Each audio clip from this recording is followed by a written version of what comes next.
Hello and good afternoon. Here is the news at 4. First, the highlights. Lagos State Fire and Rescue Service put out flames in Christ Embassy Church auditorium. Federal government urges Nigerians to imbibe good personal, environmental hygiene to curb cholera. On a foreign scene, Yemen's Houthis claim responsibility for attack against 4 vessels in Israel's Haifa port.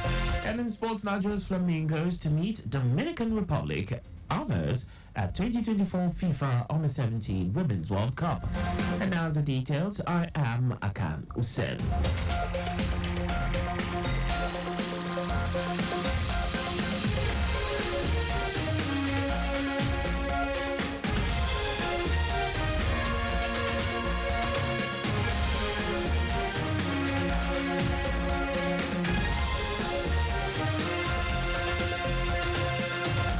The Lagos State Fire and Rescue Service has put out the flame that engulfed Christ Embassy Church Auditorium on Billingsway, Ikeja.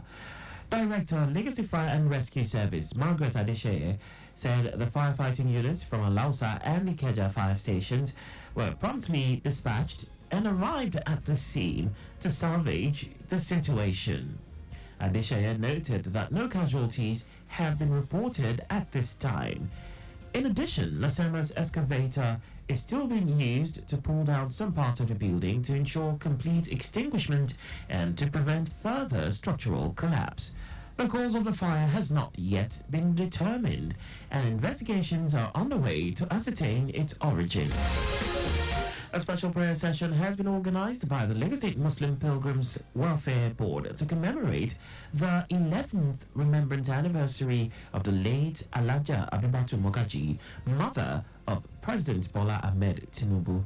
The prayer, which was held at Misfala, Makkah, was led by the chairman of the Ulama, Raji Okpemi, while the Amir ul Hajj, Ibrahim Layode, board members, pilgrims, and other stakeholders were in attendance.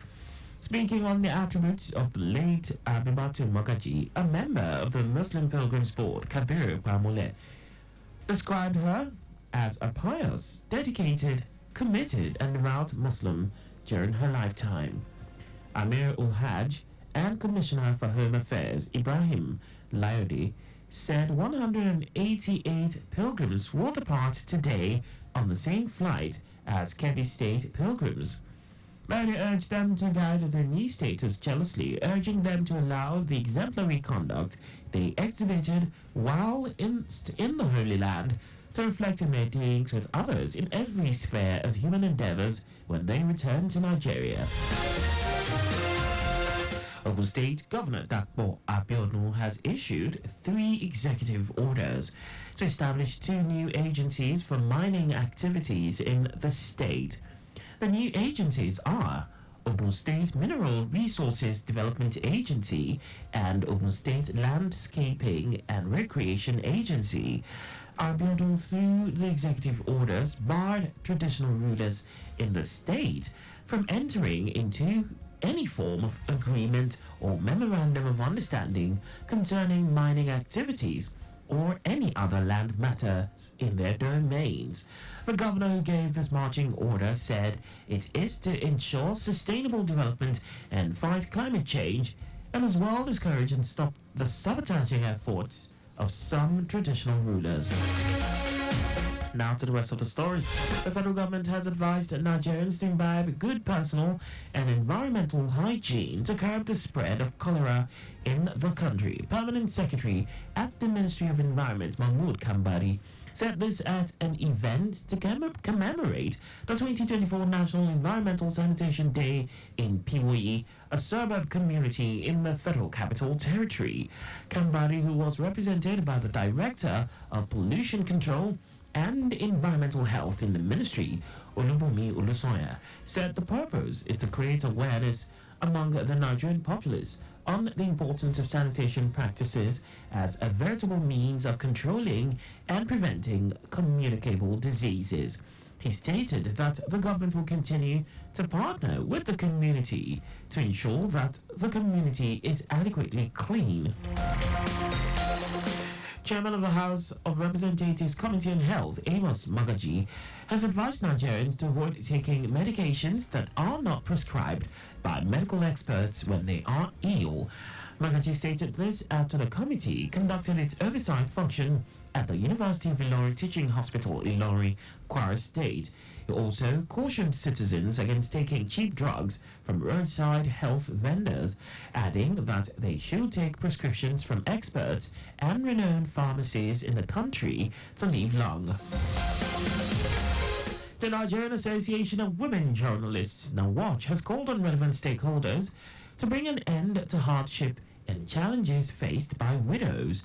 NAWAJ National Chairperson Aisha Ibrahim said the loss of a spouse or partner is a heartbreaking and traumatic experience that no one could endure. Ibrahim described numerous challenges that widows are facing, which include loneliness, reproach, poverty, and socio-economic and health constraints. She noted that NAWAJ will collaborate with relevant stakeholders to promote gender equity and work together to eradicate the discrimination and violations faced by widows. United Nations has designated 23rd of June as International Widows' Day to raise awareness about the rights of widows worldwide and the issues that affect them. And now to foreign news. Yemen's Houthis have claimed carrying out a joint military operation with an Iranian-backed Iraqi militia known as the Islamic Resistance in Iraq to target 4 vessels in Israel's Haifa port. Houthi military spokesman Yahya Sari said in a televised statement that the group fired drones at 2 cement tankers and 2 cargo ships at the port a day prior over non-compliance with a ban on entering ports of occupied Palestine. Sari added that the group had also targeted a Short-Thorn Express ship in the Mediterranean Sea using drones, and both operations successfully achieved their goals.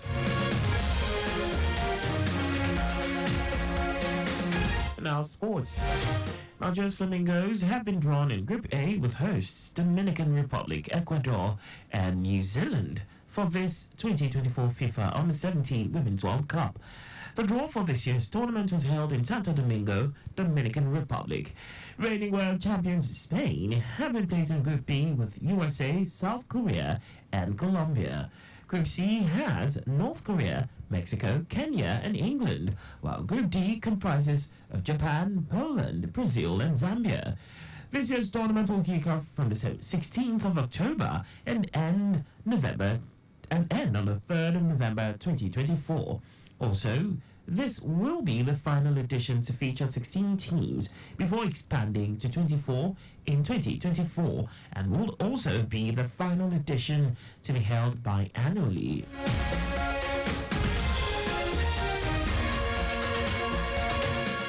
And that's all for the news at 4. Just before we go, ensure the registration mark on your vehicle is clear and visible at all times. You can follow us and like all our various social media platforms on X, Traffic Radio 961, Facebook, Lagos Traffic Radio 96.1 FM. On YouTube, subscribe and watch us live on our channel, Traffic Radio 961. On Instagram, we are Lagos Traffic Radio 961. You can also visit our website on www.trafficradio961.ng. Did you know that the Sanwo-Olu administration supported 152 businesses and persons in the tech ecosystem under the Lagos Innovate program? You can get more details on the Lagos State Government website. To end the news, here are the highlights of the major stories. The Lagos State Fire and Rescue Service has put out the flame that engulfed Christ Embassy Church Auditorium on Billingsway, Ikeja. The federal government has advised Nigerians to imbibe good personal and environmental hygiene to curb the spread of cholera in the country. We also told you that Yemen's Houthis have claimed carrying out a joint military operation with an Iranian-backed Iraqi militia known as the Islamic Resistance in Iraq to target 4 vessels in Israel's Haifa port.